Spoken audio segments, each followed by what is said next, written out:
ఈ వారం ఓటీటీలోకి వచ్చిన మూవీస్ ఎలా ఉన్నాయో ఒకసారి చూద్దాం. మలయాళంలో ఓ మాదిరిగాడి ఇప్పుడు జియో హాట్‌స్టార్‌లో తెలుగులో స్ట్రీమింగ్‌కి వచ్చిన మూవీ 'మాలీవుడ్ టైమ్స్'. ఈ మూవీ బేసిక్ స్టోరీ లైన్ ఎలా ఉన్నదంటే, హీరో వినీత్ మాధవన్ చిన్నప్పటి నుండే హర్రర్ నవలు చదివి ప్రముఖ దర్శకులు రామ్ గోపాల్ వర్మ, ఎం నైట్ శ్యామ్‌లన్ లాంటి దర్శకులకి ఆదర్శంగా తీసుకొని ఇండియాలో బెస్ట్ హర్రర్ మూవీ తీయాలనుకుంటాడు. వినీత్ మాధవన్ సినీ ప్రయాణం ఎలా జరిగిందనేది ఈ మూవీ కథ. ఈ మూవీ మొదట్లో ఇంట్రెస్ట్‌గా అనిపిస్తుంది గానీ, చివరికొచ్చేసరికి కొంత ల్యాగ్ అనిపించి, కొంత ఇసుక పుట్టుతుంది గానీ, సినీ ఇండస్ట్రీలో కొత్తవారు ఎలాంటి ఇబ్బందులు పడతారో చాలా చక్కగా చూపించారు. వినీత్ మాధవన్ పాత్రలో లక్ష్మణ్ తన యాక్టింగ్‌తో ఆకట్టుకున్నారు. ఓవరాల్‌గా ఈ మూవీ అయితే మరంత కాదు గానీ, ఏదో అలా పర్వాలేదనిపిస్తది.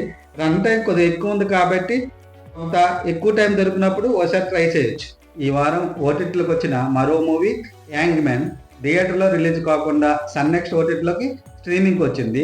ఈ మూవీ బేసిక్ స్టోరీ లైన్ ఎలా ఉందంటే, న్యూ ఇయర్ రాత్రి బస్సులో ఒక అమ్మాయిపై దారుణంగా రేప్ జరుగుతుంది. దీనికి సంబంధించి నిందితులకి ఉరిశిక్ష పడుతుంది. ఉరి తీసే తలారి దీనికి ఏ విధంగా సిద్ధమవుతాడు అనేది ఈ మూవీ కథ.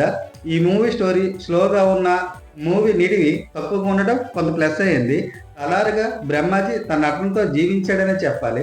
ఓవరాల్‌గా ఈ మూవీ అయితే చిన్న మెసేజ్‌తో పర్వాలేదనిపించింది. ఫ్యామిలీతో అయితే బస్ ఎపిసోడ్ కొద్దిగా ఇబ్బంది అనిపించొచ్చు కానీ, ఓవరాల్‌గా అయితే ఓసారి ట్రై చేయొచ్చు. ఈ వారం ఓటీటీలోకి వచ్చిన Konaseema village love story movie కొత్త మలుపు. ఇప్పుడు ఇది అమెజాన్ ప్రైమ్‌లో స్ట్రీమింగ్‌కి వచ్చింది. దీని బేసిక్ స్టోరీ లైన్ ఎలా ఉందంటే, హీరో కమల్ హైదరాబాద్‌లో ఫ్రెండ్స్‌తో ఉంటాడు. ఓసారి పెళ్లి కోసం కోనసీమ వస్తాడు. అక్కడ ఓ రాత్రి తాగిన మైకంలో విచిత్రంగా ప్రవర్తిస్తాడు. ఆ రాత్రి తనకి సేవ్ చేసింది ఎవరని హీరోని వరలక్ష్యంతో వెతకడం ప్రారంభిస్తారు. అలా మొదలైన వీరి ప్రయాణం ఎటువంటి మలుపులు తిరిగిందనేది ఈ మూవీ కథ. ఈ మూవీ ఫస్ట్ హాఫ్ కోనసీమ అందాలు, అక్కడక్కడ కొద్ది కామెడీ, ఇంటర్వల్ బ్యాక్ పర్వాలేదు అనిపిస్తుంది.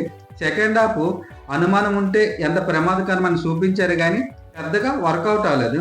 హీరోగా సింగర్ సునీత కొడుకు ఆకాష్ తన యాక్టింగ్‌తో పర్వాలేదు అనిపించాడు. ఓవరాల్‌గా ఈ మూవీ అయితే నాకైతే పెద్దగా ఆకట్టుకోలేకపోయింది.